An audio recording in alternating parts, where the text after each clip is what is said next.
I'd like to get these work sessions started. As a courtesy to Representative Vose, who has a meeting with the governor a little bit later, I'd like to move House Bill 219 to the first slot this morning. So, Representative Vose, whenever you're ready.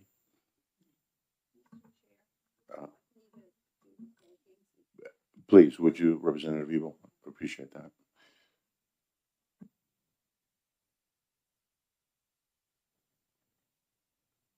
Thank you, Mr. Chairman, and good morning to all my colleagues here. Good to see everybody. I'm here this morning to answer questions about House Bill 219. And just to refresh your memory, because this is a bill we passed quite some time ago and was retained by your committee.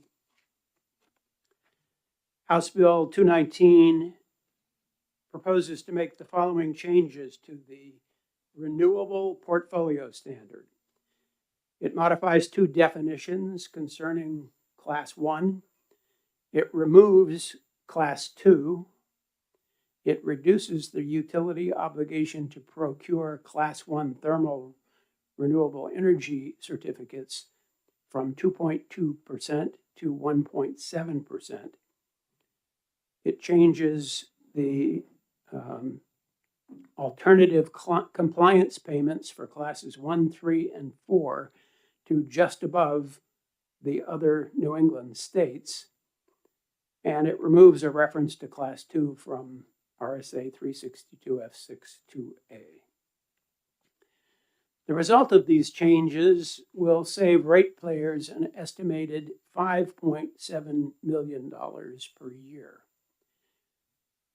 And while that's not a huge amount of money, the only way we can save ratepayers cash these days is by making changes to public policy, such as the Renewable Portfolio Standard. We think these changes will not impact the value of the Renewable Portfolio Standard. Class 2 right now is saturated, which means basically that there are no Class 2 RECs being purchased by the utilities. The reason for that is that the utilities are able to claim the renewable energy certificate obligations from renewable generators who don't claim their renewable energy certificates. So as a result, they have a surplus of certificates and are not required to purchase Class 2 certificates. So eliminating Class 2 will have no impact financially on the ability of solar owners to obtain renewable energy credits. They can get them from the other states in the region, and many of them will be eligible to sell Class 1 renewable energy certificates. So eliminating Class 2 does nothing, except that because of the customers who are eligible for Class 1, it will reduce the payments that they get because Class 1 RECs are typically cheaper than Class 2 RECs. But the main way this bill saves ratepayers money is the reduction for Class 1 thermal RECs from 2.2 to 1.7%, which is only a 0.5% reduction. But it will save a significant amount of money because there are never enough Class 3 RECs to meet the obligations Class 1 thermal RECs to meet the obligations that the utilities have to buy those RECs. So the utilities end up having to purchase alternative compliance payments to make up the shortfall. And since ACPs are more expensive than RECs, that ends up costing ratepayers more money because, as you all remember, the Renewable Portfolio Standard, the costs for that are recovered by the utilities from ratepayers. So we all pay the cost. So by lowering the number of RECs that utilities need to buy for Class 1 thermal to a level that's more reflective of the amount of RECs that are available means fewer alternative compliance payments will be made, and that lowers ratepayers' costs. Now, the money from alternative compliance payments goes into the Renewable Energy Fund. And the Renewable Energy Fund has been redirected this year by the state budget that we passed in June, so that those monies are no longer available to support renewable energy projects. So the fact that there'll be less money going into that fund doesn't have an impact on renewable energy projects. I don't know what kind of an impact it will have on the state budget, but I suspect that members of this committee have a good idea what that's all about. So that's, in a nutshell, what this bill does. And I'd be happy to answer any questions. If I didn't make anything clear, I'll apologize for that, and be happy to answer questions and clear up any misunderstandings that we may have. Thank you very much, Representative. Are there any questions from the committee? Yes, Representative McGuire. Yes, thank you, Mr. Chair. I think you turned your mic off. Sorry, thanks for pointing it out. If I believe you said that the ratepayers would save 5.7 million a year. Is that approximately the amount of less funding going to the budget? Or That's the amount that ratepayers will not be charged by utilities, because utilities will be buying fewer renewable energy certificates. right? How that impacts the budget, I'm not sure, Okay, thank you. because I'm not sure of the extent to which the budget, or how the budget uses the monies from the Renewable Energy Fund. I assume that folks on the Finance Committee know more about that than I do.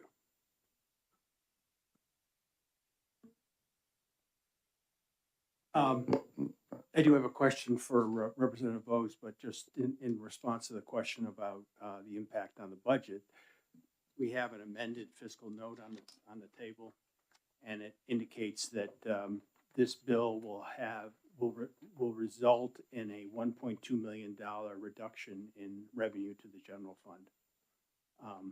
So the question, Representative Bose, good to see you.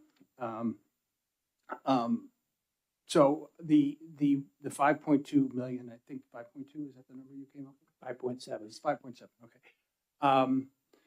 Do you have any sense at all as to what the impact of the Eversource rate increase is going to have on consumers? And I ask that question because this program is one of the last remaining programs we have to try to encourage investment in projects that will get us off of our addiction to natural gas, which is what's driving up the cost of energy to consumers. So do you have any, do you have a sense of what the impact of the rate increase will be on consumers? Nationwide, of course, the increase in the cost of natural gas is driving up the cost of electricity everywhere. Not just here in the Northeast, but everywhere around the nation. And that increase is driven by the fact that natural gas sellers can sell liquefied natural gas overseas at a much higher price than they can sell it locally. So they have an incentive, a competitive, to get the best price they can for their energy. That is going to increase costs for those of us here at home. Yes. And that's why it's important for us to reduce costs where we can. There are very few ways that we can reduce costs, but public policy is one of the ways we can. Follow up? Listen, follow up. Well, I'm, I agree with your assessment of, what's going on with the national markets. But I guess I would suggest that the fact that we are so susceptible to the market impact on natural gas, that we should be looking for other ways to get our other sources to get our energy from, so that we protect ourselves from those impacts. And again, this is one of the last programs that we have to try to encourage that type of investment. I don't know if we eliminate this program, I don't know that, what we can offer the people of New Hampshire as in the way of some assurance that the next time there's a dramatic spike in natural gas prices or a geopolitical problem like we had in Ukraine, that the prices aren't going to go up even higher. Well, I will say that the good thing about this bill is it reduces ratepayer costs without depriving the renewable energy programs in the state of any significant funds. They're not getting renewable energy certificates for class 2 because class 2 is saturated. And for class 1 thermal, there's a shortage of RECs. So the changes that this bill makes saves ratepayers money without impacting the renewable portfolio standards. That's why we passed it the way we passed it. The original bill eliminated or phased out the RPS over 5 years. That would do what you suggest, deprive us of future renewable energy programs. But we decided that's not the way to go for many of the same reasons that you cited, and decided instead to use this program or use these changes to the program to save ratepayers money without impacting our ability to build more renewable energy. Representative Weiler and then Representative Evil. Thank you, Mr. Chairman. Representative Vos, it's not explained in the bill, nor do I recall what class 1, 3, and 4 are. Can you briefly say what they are? Yes, so class 1 is primarily wind, large hydro, and some solar. Class 3 is primarily landfill gas and biomass. Class 1 thermal is wood burning primarily for heat. And class 4 is small hydro. Thank you. Representative Evil. Thank you very much, Mr. Chair. Chair Vos, could you remind us the course of of this bill? We added it to HB2. I'm not clear, and maybe I'm asking the wrong person, but I'm not recalling whether the bill was added to HB2 in its current iteration. But my understanding is that it was removed by the Senate from the budget. So if you could shed some light on that. Yes, you are correct. It was originally added to the budget, and it was removed from the budget during the Committee of Conference process in discussions between the Senate and the House. And that body decided to remove all policy bills, or most policy bills, I think, from the budget. And so this committee retained that bill based on that understanding that it would be removed from the budget. There was another bill too that went along with it, Right. but I've forgotten the number off the But top of my head. just could you refresh our recollection? Was it added to the budget in the iteration that this is? Were there any changes I'm sorry, I don't remember. Yes, the version that passed the House is the version you That have was before actually you. included. And that's the version that was added to the budget. Could I just, as a follow-up? Follow up. Just to respond to Representative McGuire's question. Mr. Ripple, I think that the amount of the REF that was swept out was between $5 and $10 million. I don't know if you have access to that. Not off the top of my head, but I can take a look. Yeah, so it was considerable. And the only thing I would add about that is that it was done in this budget. It doesn't mean if more funds were generated and put into the REF, we couldn't use them at some point in the future. Any further questions from the committee? Yes, Representative Ron. Thank you, Mr. Chair, and thank you for taking my question. Seeing that the Senate has already cut this out of HB2, what confidence do you have that if we pass it, they wouldn't just ITL it when it gets to the Senate? I mean, has there been any changes that would make it more attractive to the Senate? Representative, I have been in the House now for 11 years. And during that span of time, I've learned that it's almost impossible to predict what the Senate will do. Any further questions from the committee? Well, thank you for your testimony, Mr. Chair. Thank you. Okay, I think with that, I'll close the work session on House Bill 219. And I'm going to open the work session on House Bill 164, which is relative to the local records retention. And I believe we have Mr. Secretary of State here. Thank you for coming today.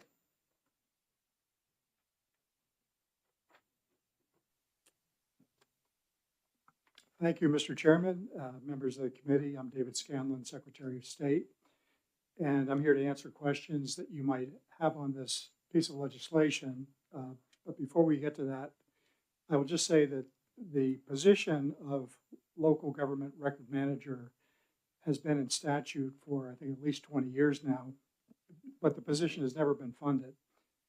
And as the Secretary of State, I'm charged in the state constitution of being the keeper of the state's records. And we've been doing a lot with that at the state level. I do not have direct jurisdiction or authority over local records, but recognize how important those records are, not only to our local political subdivisions, but the state as a whole. And the proper keeping of those records, especially historical ones and ones that might be kept in perpetuity, is important. And we know that the political subdivisions across the state have varying abilities and resources to properly maintain those records. Some of the larger towns and the cities in the state do a really good job and have their own archives, but there are some of the more rural towns that keep their records in a damp, dark basement. And you know those are not the best of conditions to do that. Along with that, we have an expanding ability to keep records digitally. And at the state archives now, we have a digitization center that can be utilized by local communities if they want to go up there and digitize some of their own records. There is an increased awareness about keeping digital records in an accessible format so that individuals with disabilities, particularly sight disabilities, are also able to access and read those records. Secretary of State's website has been ADA compliant now for a few years. Same with the state of New Hampshire generally. Right now we're having major discussions with the Governor Council and how we make their agenda items ADA compliant and accessible. But those are all considerations. So I guess the bottom line is I certainly see the importance of at least filling the position of local records manager as a resource to local communities so that they can become more aware of and hopefully implement appropriate storage and of their local records. And then, you know, beyond that, I'm sure that if that was created, that there would be a program that would develop out of that that might require more funding in terms of cloud storage at a state level to help towns maintain those records. So I'll stop there and be happy to answer any questions. Question. Yes, Representative Weiler. Thank you. Welcome, Secretary Thank you. Scanlon. Wonder if you can give me an idea with the problem that has arisen. I had a letter in November of 2003 from the selectman as treasurer of the Masonic Lodge saying, we have now decided you are fully tax exempt. 2003. A new set of selectmen decided they're going to send me a tax bill. I said, we're tax exempt. Prove it. It's in your files. I found out from someone that was released as a deputy clerk that they supposedly put all the records in the cloud, then later discovered they couldn't access them. So they're leaving it up to me to come up with the record they lost. Have any ideas how I can get something out of the cloud that they're unable to do? Anybody I can go to help for help? I'd be happy to make my IT team available to you to see if there is a way to retrieve that type of information. Very good. See me afterwards. I'll be in to see you later. Thank you. Good to see you. Are there any other questions? Yes, Representative Evil. Thank you. Mr. Secretary of State, welcome. Do you have the fiscal note? Do you think it continues to be accurate? In terms of hiring the individual that would fill the position, it's accurate. I just, and that person could do a lot of good if just hired on their own. But to the extent that we get into creating a website with substantial storage to hold documents and make them available, I see the cost of that going up. I don't have a figure to give you. I'm sure it's something that could be put in place incrementally, but I do see a future cost to that if the legislature is willing to go along with it. Can I just ask a follow-up? Follow-up? So the fiscal note says that the position was established in 2002. Has it simply been just because the legislature hasn't provided the funds that it hasn't moved forward? It's just curious to me that it would have been such a long period of time. It's interesting that it has gone on for that length of period of time. I think excuse me, people understand the need for the position, but has it raised to the level of funding priority? The answer to that's obviously no. Can I just ask one more question? Yes, Do you follow. think since it was originally created or in 2002, would you say the need for this position has increased since that time, or what would your sense be? I think it has absolutely increased. And if you think back to 2002 and how technology has changed the way that we communicate and create records and store records, the nature of the position has also changed quite a bit. And so, I mean, I think as time goes by, it is becoming more and more important and appropriate that that position is created and funded. Yes, Representative Munns. Thank you, Mr. Chair. Thank you, Mr. Secretary. Just as a follow-up to the answer that you provided to Representative Evil, the fiscal note indicates that the cost to meet the storage needs on a publicly available website is about $50,000 for a 5-year subscription. Is that still a good number, or are you suggesting that maybe that needs to be higher? I think that's a good place to start. But I expect that once the program is created and we get political subdivisions participating in that, the demand and the cost will probably go up over time. Representative Rung. Thank you, Mr. Chair, and thank you, Mr. Secretary, for taking my question. You made a comment earlier that local towns or municipalities can digitize their records now. Are those digital records just held within the municipality's website, or any of them held on state resources? I think for the most part, they're held at the local level. And I think that should be encouraged. If a town is large enough and has the resources to do that, those records should be kept locally and made accessible to the populations of those towns. There may be some that are stored at the state level. I can't give you an example right now, but I would guess that would be the case. But again, the big issue is being able to have the ability to make those documents that are digitized available to everybody, including individuals with disabilities. And I think if communities are not doing that, they may be subject to lawsuits down the road. Follow-up? Follow up? Thank you, Mr. Chair. So would I see a value of this position, and I'd like to get your insight on it, that having someone at the state level kind of managing this digitization and compliance with ADA, that it would provide some consistency and access, searchability. So I know there are many municipal websites now that use a standard template, and it does make it easy if you have to get information from other towns because the formatting, the menu location, things like that, it's the same. Would you expect that with the digitization and the storage of records that it would be more consistent with this position? Absolutely. And it's not a situation where the state is trying to move in and take control of these records. We want to be a resource to help elevate everybody up to a certain standard just by providing space and opportunity, direction, expertise. Thank you. Are there any further questions for this? Yes, Representative Ebel. Not to hide my light under a bushel basket, but I really think this is a great idea. So I was trying to,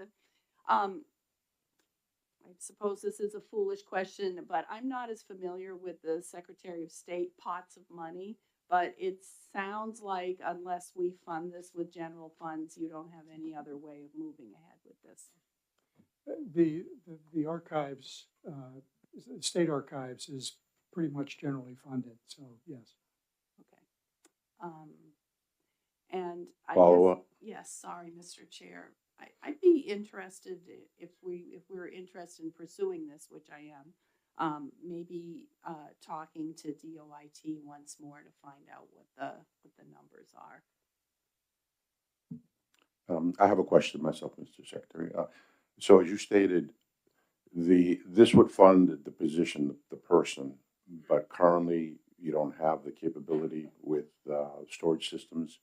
That would be an additional cost that in order for this to proceed, or could any work get started with just hiring the position?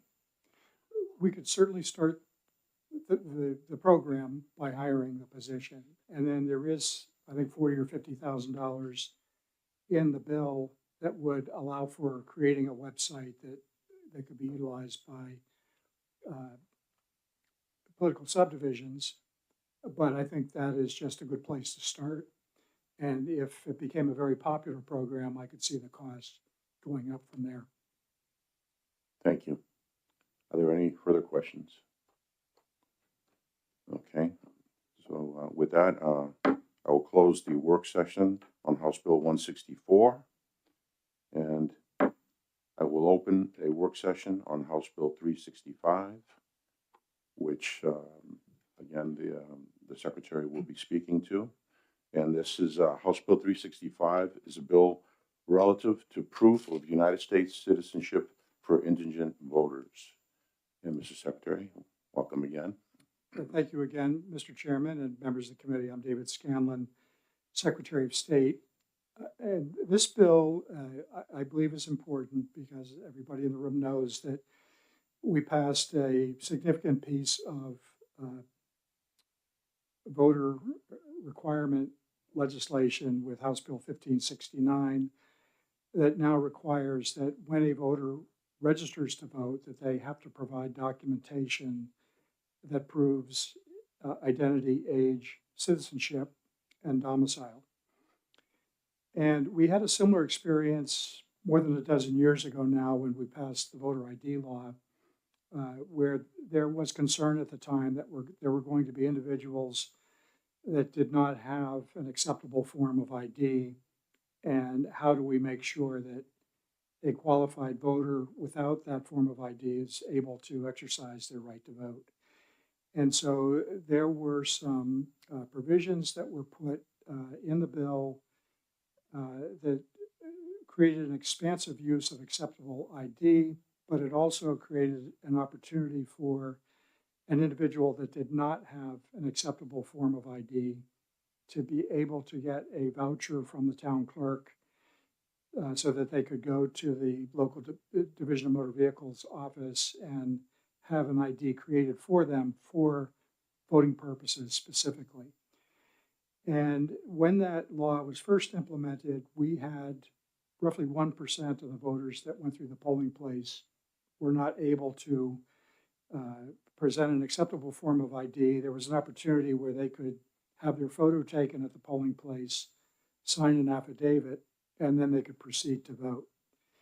Today, the number of voters that go through the polling place without an acceptable form of ID is a small fraction of 1%.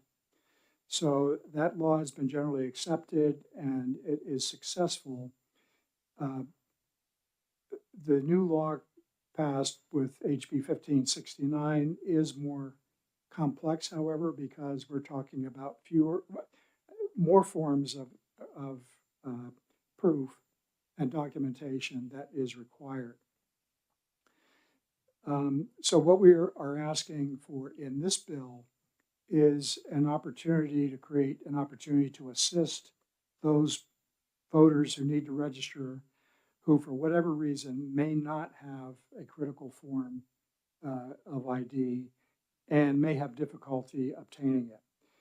And so this would allow us to do a couple of things. One, it would allow us to reach out to federal and private databases, other state databases that might exist that could help us verify the qualifications of a voter.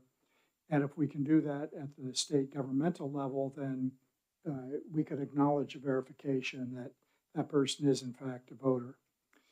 The other item that this bill creates is that for a voter who is indigent, might not have the money that they need to go to our Division of Vital Records and pay for a new birth certificate, for example, that this would allow a voucher to be used to cover the cost of that voter doing that. We have already, in the Division of Vital Records, created a document that can be used for voting purposes only for individuals in New Hampshire that were born here and that want to register to vote. Obviously, it's going to be a bigger project to be able to do that statewide. There is no single database at the federal level in this country that tells us whether a person is a citizen or not. And so sorting through that process, could be involved. And so we're just, we look at this as a way to temper the strict requirement in the bill to help those voters who are actually qualified to vote to be able to exercise that right with help from the state when that help is necessary. Be happy to answer any questions beyond that.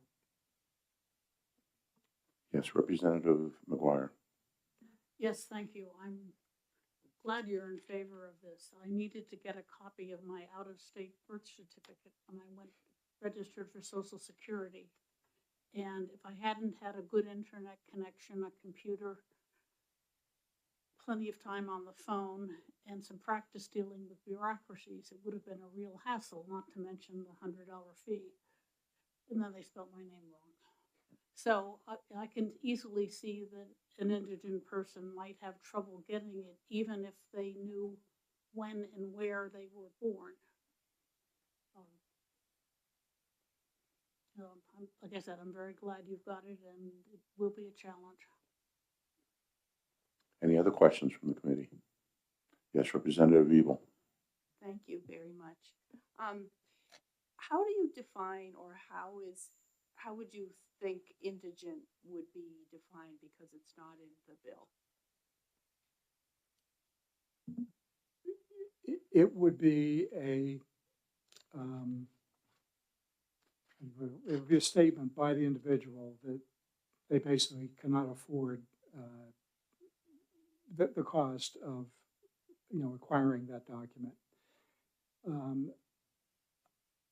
I think that if this were to pass, we would have to have that discussion about what indigent means in this,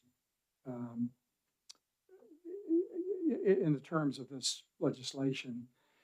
And, obviously the objective here is to be helpful to potential voters. And that, if there is a definite need, then, obviously we want to help out. We want to help out not just with indigent voters, but we want to help out with any voter that has difficulty acquiring a document. And I think that there is 2 sections in this bill that address that. So in the first instance, we want to be a resource to help voters meet the requirements of the law. And then the second part of this is that if a voter, gives us indication and evidence that they cannot afford the cost of acquiring a document, then we have the ability to step in and help them out. Representative Munns. Thank you, Mr. Chair. Thank you again, Mr. Secretary, for being here. I want to make sure I understood you correctly. You said that you do have access to a database that would help identify or help people that were born here. So I assume born here means New Hampshire, correct? Yes. Okay. So I was born in Illinois. If I didn't have the appropriate documentation, how would you be able to help me? We would, in the first instance, encourage the potential voter to address these issues well before Election Day so that we're not dealing with it on the day of the election. We would encourage the voter to obtain the documents themselves in the first instance by giving them the information of where they would go in their, I'll say their home state, to get that information. We have access to addresses and phone numbers. And then if there is an extenuating circumstance that is making it really hard to get that information, then we would like the authority to be able to step in and make some phone calls going beyond maybe just that particular agency that is out of state, but looking at federal databases that would be accessible to us. There are private databases that we could subscribe to that would help give us information like Experian, things like that. And then based on that, if we can verify based on what those outside databases can provide to us, then we would be authorized to issue a verification document to that voter saying that we were able to check with X, Y, and Z, verified their requirement, and then issue them maybe a card or something that says that they're a verified voter so that they could proceed to register. Thank you. Any further questions? Yes, Representative Run. Thank you, Mr. Chair, and thank you, Mr. Secretary, for taking my question. I actually have 2. One, you had mentioned ideally that we want to have people register to vote prior to Election Day. But for those that register at the polls, which is allowed in New Hampshire, would this assistance still be available to them? We would make it available, but we have to be realistic about the potential workload of doing that and whether we can find the appropriate information that we need on the day of the election. We would certainly try and do that, but we would encourage people that if they know they are missing a document and they're having trouble getting it, that it's not a thing that you wait until the last minute to try and do. And we've already started that in our communication through social media and the traditional media messaging for the upcoming city elections, that think ahead. If you need to register, plan on doing it ahead of time if you can. And so we've already started that messaging. Okay, a follow-up, Mr. Chair? Follow-up. Thank you. And also, is this being used in any other states? And do you know what their experience has been? I'm not aware that what we're proposing here is being used in any other state. But we are different. New Hampshire is always different because we have an exemption from the National Voter Registration Act. Because at the time that it passed in 1993, we had Election Day registration. We were one of 6 states that were in that category. And so the way voters register in New Hampshire is different than almost every other state in the country. And it requires a voter to register to vote before their local election official.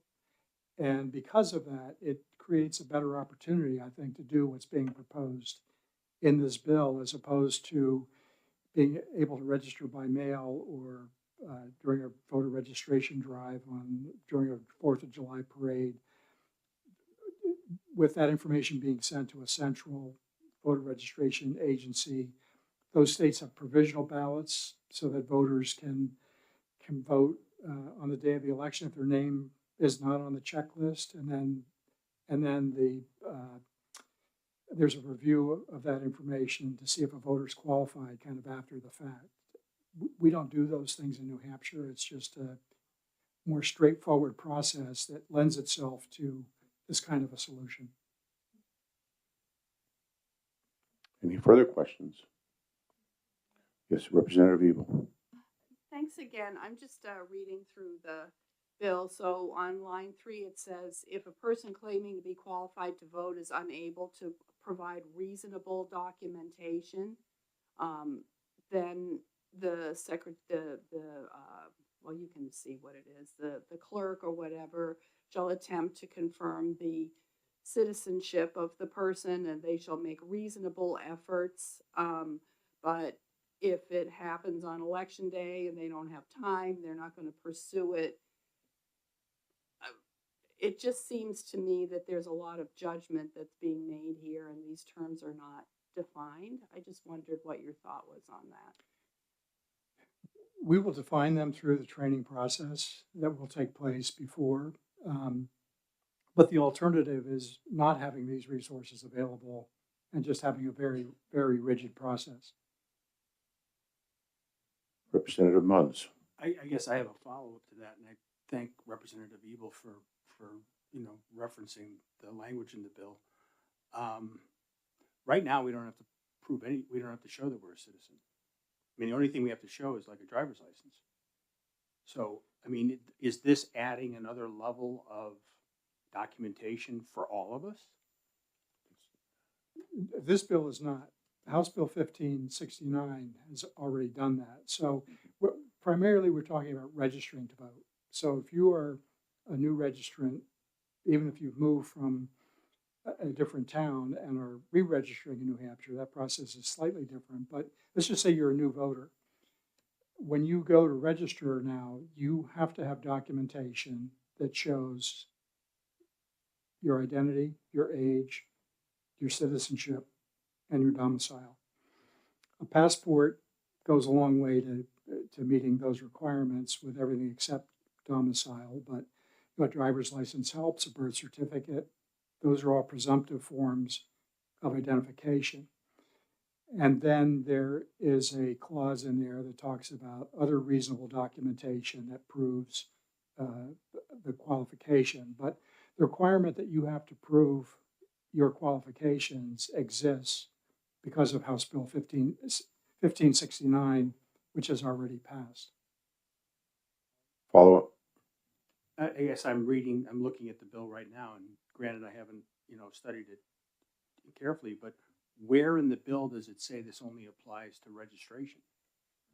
As a matter of fact, it says, however, if the request to verify citizenship status is made on election day, doesn't say if a request is made as part of the registration process. This language to me suggests that I could walk up to the the supervisor of the checklist, and they could ask me to prove that I'm a citizen. And only, and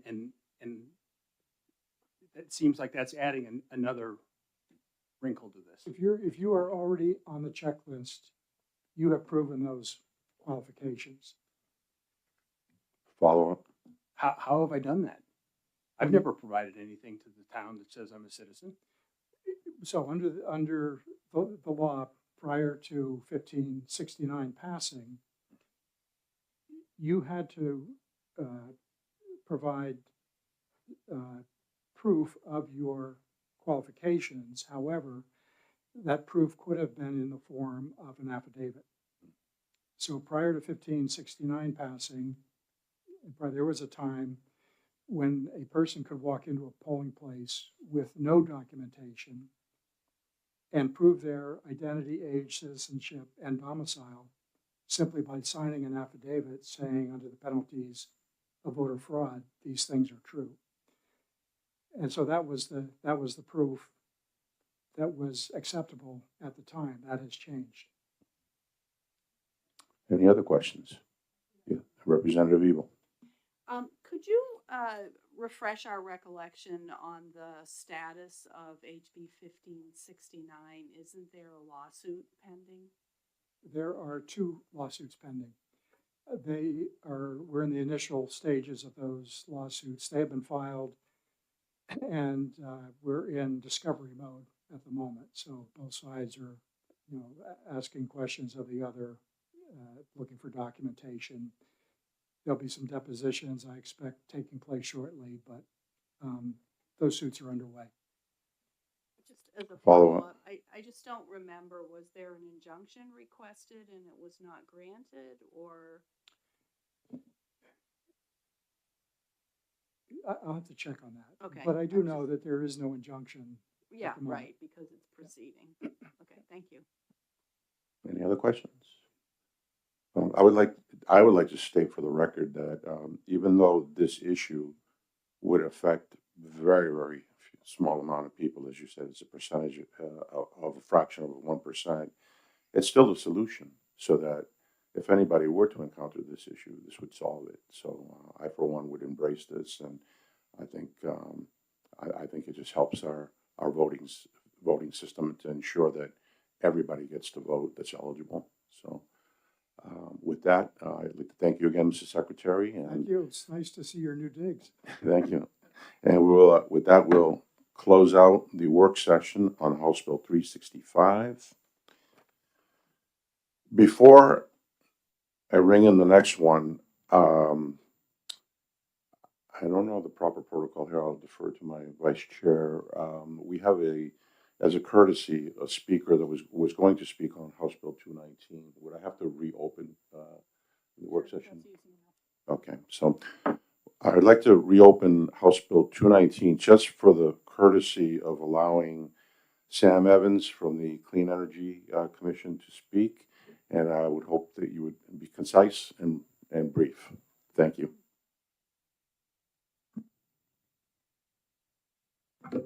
Happy to be concise and brief. I'm Sam Evans Brown, Executive Director of Clean Energy New Hampshire. We've been upgraded to a commission, so it's fine. Yeah. I just wanted to offer up some thoughts about reforms to the state's renewable portfolio standard, which is a long-standing policy. It's one of the few policies that New Hampshire has in place to encourage local generation. A lot of our energy policy making we've sort of relinquished to the ISO New England markets, and the RPS is actually one of the last things that we have that's encouraging fuel diversity in the state of New Hampshire. There's a lot of emphasis on the costs of the renewable portfolio standard whenever folks are looking at reforming it.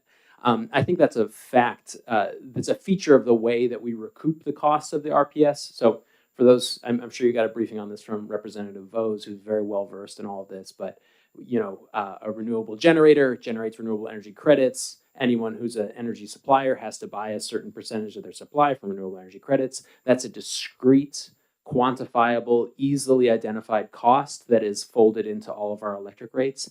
There are also cost benefits to the renewable portfolio standard. So the way the regional markets work is every generator, every minute of the day says, here's how much I need to be paid in order to come online and generate.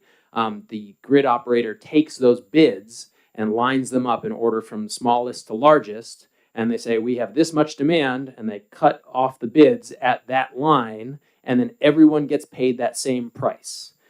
So if we have more what are called price takers, which renewable generators tend to be price takers because they have no fuel costs, so they bid into the market at $0 per megawatt hour.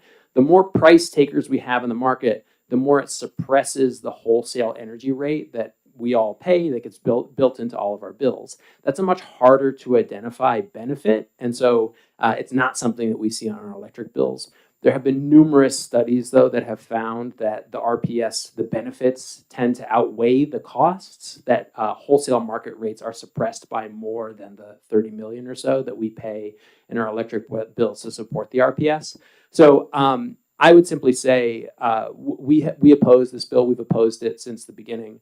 And currently the Department of Energy is engaged in a study of the RPS, and they're considering how it might be amended. The slogan for the RPS when it passed way back in the day was 25% by 2025.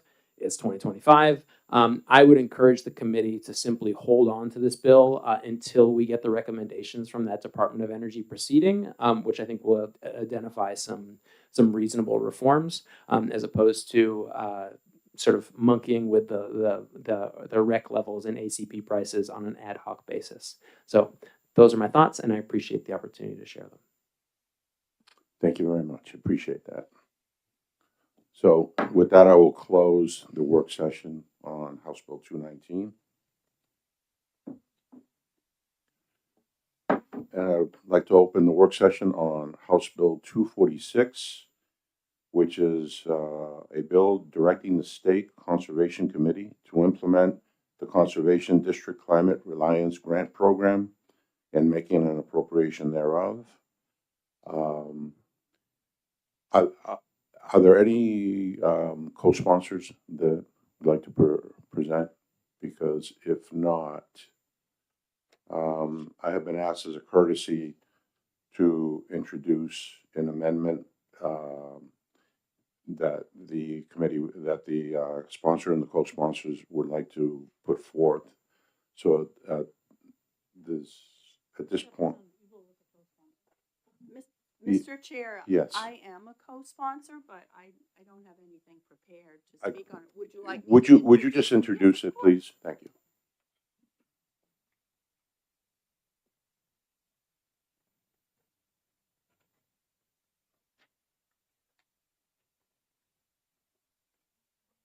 Much longer walk in here.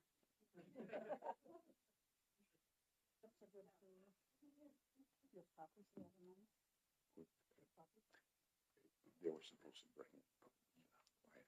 I have one copy.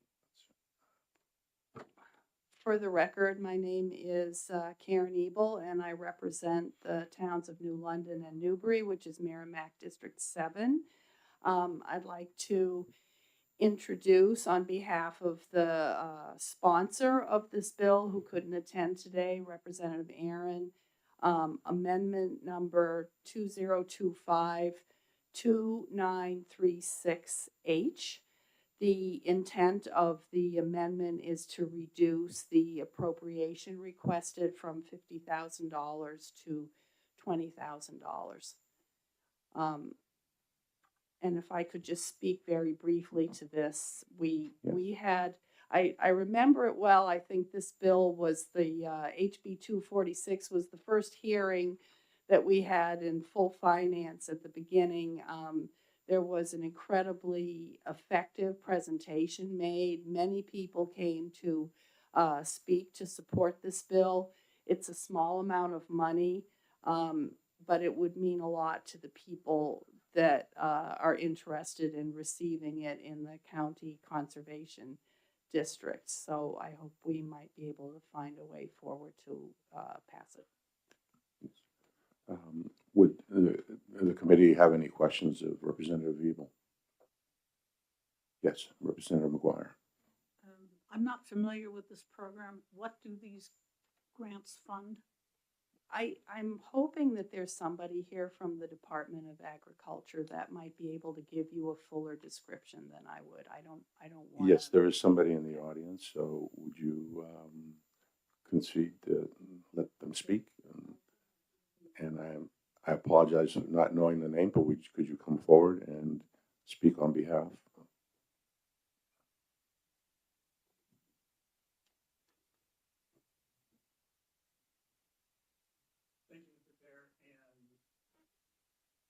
Thank you, Mr. Chair and committee. My name is Ian Hanley. I'm the Executive Director of the New Hampshire State Conservation Committee. The State Conservation Committee is a statutory committee that is attached to the New Hampshire Department of Agriculture, Markets, and Food. If it would please me, I'd also request that Benet Hershon, District Manager for the Cheshire County Conservation District, come up and be able to. Yes, please come forward and introduce yourself.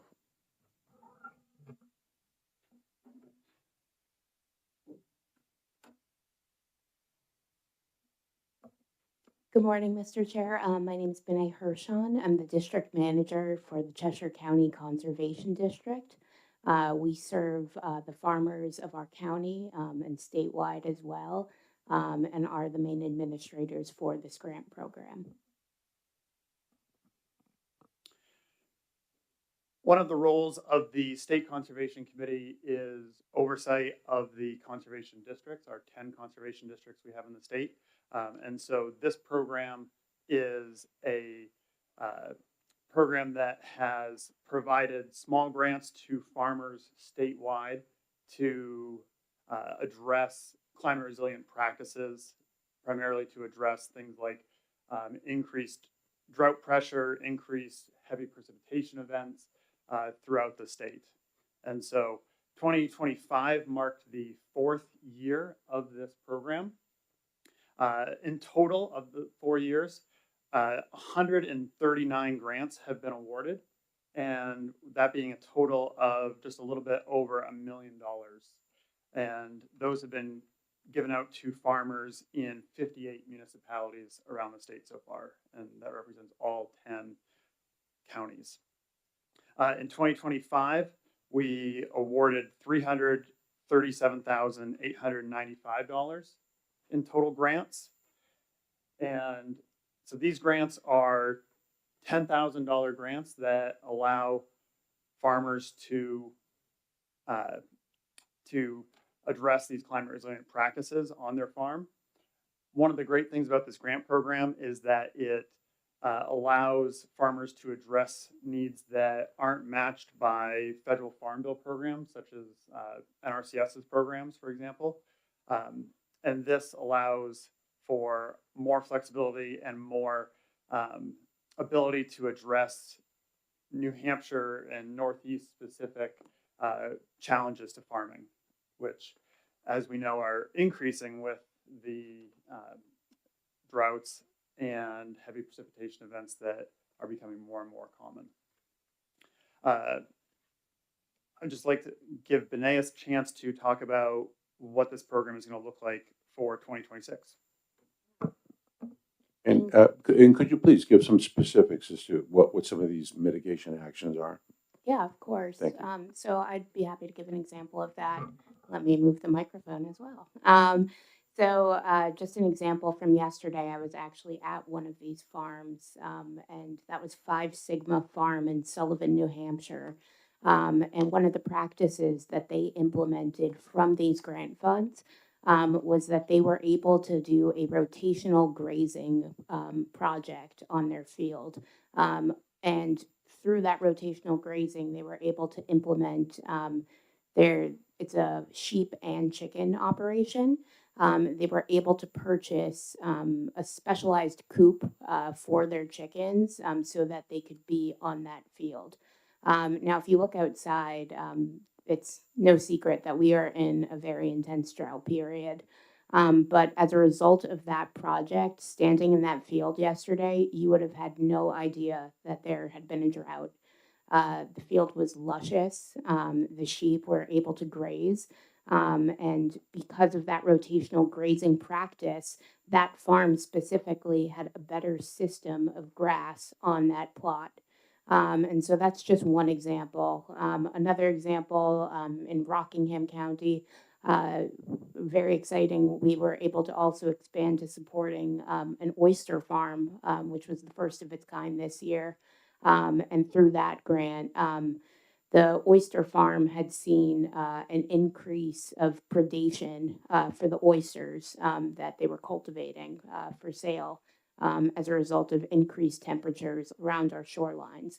And they have been able to, through their grant, implement new techniques to farm oysters and to protect the oysters that they currently are farming as a means to continue to support their business. And over the past decade, we've seen a 10% decrease in farms throughout our state.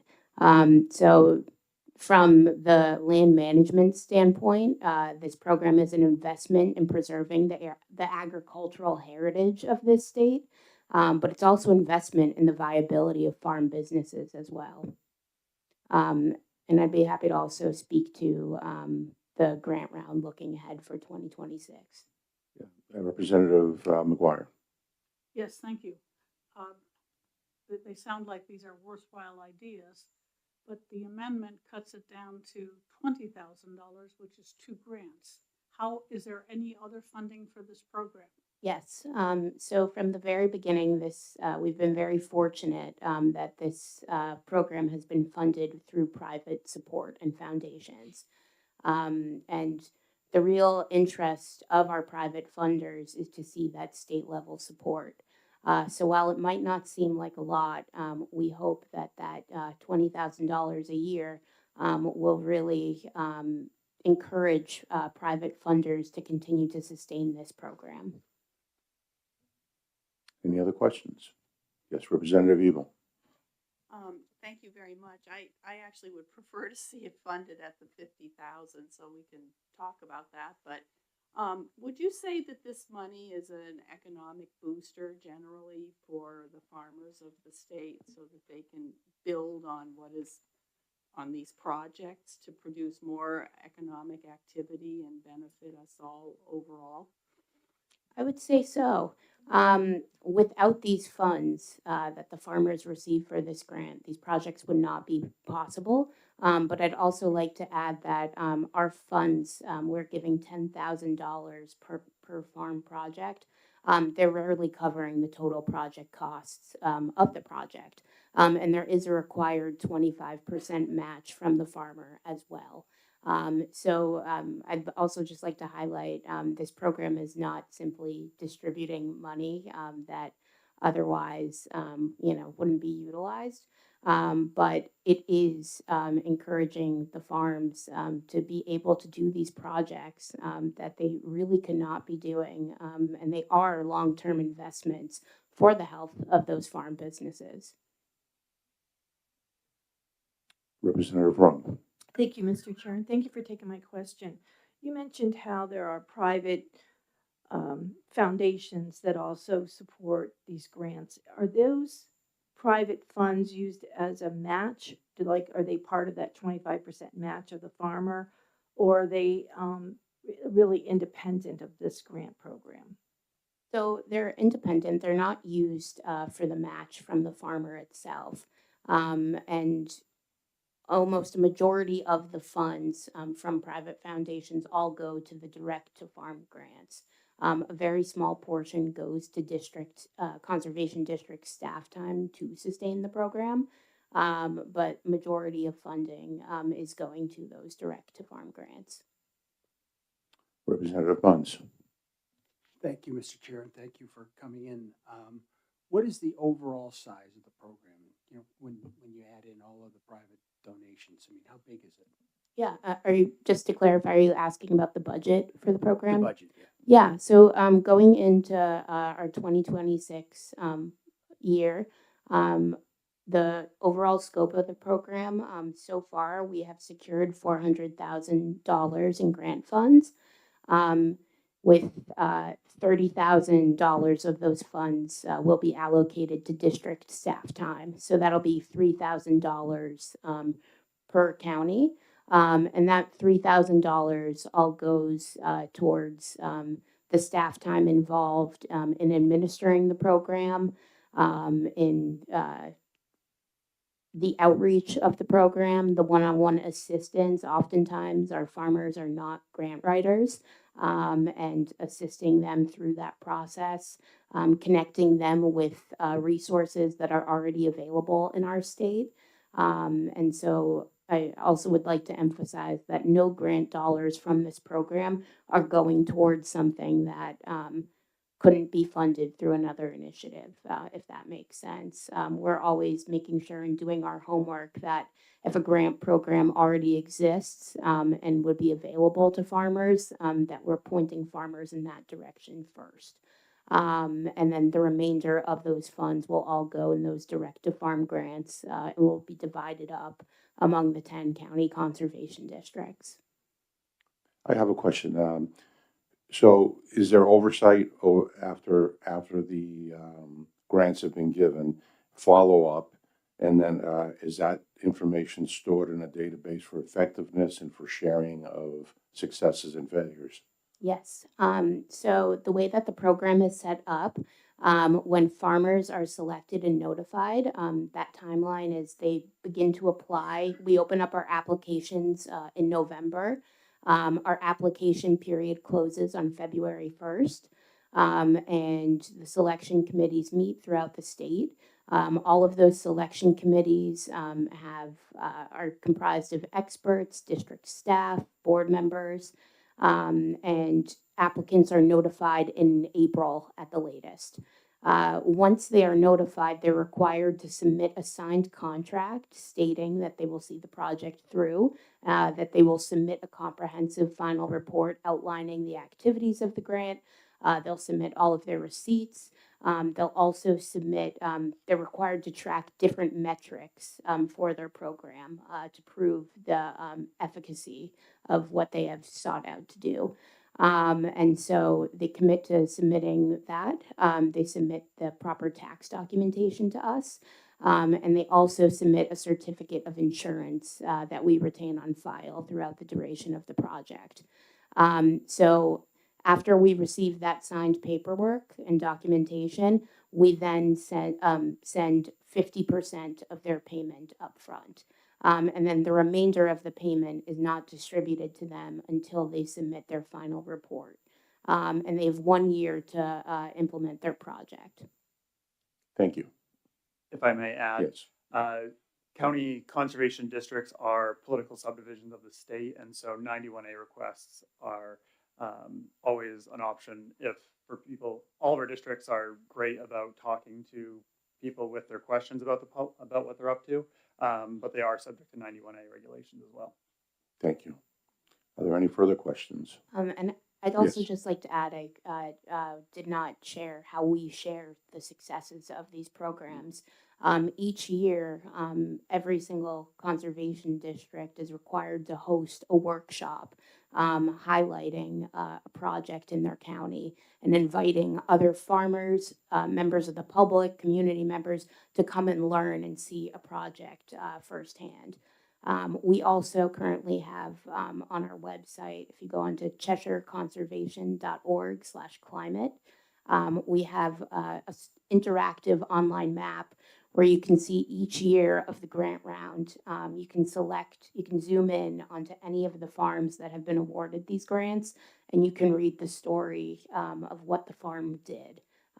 We also have video footage as well, highlighting several of our projects throughout the state. Excellent. Thank you. Yes, Representative Leishman. Thank you, Mr. Chairman. So I was on your website trying to find the spelling of your last name. Oh, I'd be happy to give it to you. And I couldn't find it. Yep, it's HERSHON, and my first name is Benee, BENEE. Any further questions? Okay, what I'd like to state for the record is that having spoken to the main sponsor of this bill, Representative Aaron, the amendment to bring this down to 20,000 was put in place just so that we would have an option to vote on in the event that, our finances at that point in time when we take this up for an executive session, if the state finances aren't looking too good, she just wanted to have an alternative there so that we could reduce the amount possibly and still get this to move forward. So that was the intent of the amendment. But we will be voting on that at a later time. So I thank you for your testimony today. I appreciate that. And with that, I will close the work session on House Bill 246. Yes, so we will be sending out a notification shortly. Our next scheduled event is going to be an executive session. We'll most likely do it in October, early October. We're going to execute all 17 retained bills. We have more retained bills than any other committee, and I don't want to be dragging people in and out, so the plan will be to do them all in one day. I don't believe it'll be too much of an effort because the majority of the bills were already addressed in House Bill 2. So doing 17 bills in one day should be okay, should be very doable. These were the 4 that needed a lot more consideration. And so I will be making the request for a date after this meeting. Are there any dates that are just completely out for everybody? Yeah. Mr. Chair, I'm going to be away from October 10th through the 18th, through the 19th. Okay. My intent is to have it early in October. Good. I will not be, I'll be out of state, from the, 6th, the week of the 6th, the whole week, 6th to the 11th. Okay. Well, and I'll be gone, starting on the 9th, but it sounds like you're trying to do something before that anyway. Yeah. Which you have a great plan, I think. So if we do it in the very first week of, do we have enough time? Yeah, I think we do. So somewhere October 1st to October 5th. Yes, Representative Mons. I may have a problem. My wife is having knee surgery on Monday, and I'm on nurse duty for quite a while. So Monday is what, like the 22nd. So. Well, we're talking. No, I know, but I mean, she's got a fairly long recovery. So, Oh, okay. But You would get a substitute. yeah. I mean, if you do it later in that first week, then I probably can make it work. Okay, so I'm gonna shoot for some time between October 1st and 5th. Representative Weil, you have a calendar there. What does it look like? Performance Audit Oversight Committee meets on Friday the 3rd at 10 o'clock. I have a meeting with Senator Gray on Thursday at 10 o'clock. Thursday would be the 2nd. Yeah. So Wednesday is. So I believe that we have this room on Thursdays.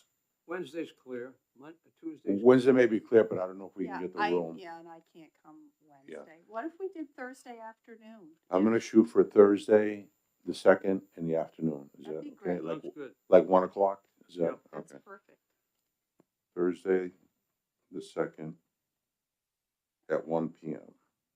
And again, the goal will be to execute all 17 retained bills, and I think we can get through them fairly quickly if we don't have a lot of dialogue. Okay. Very good.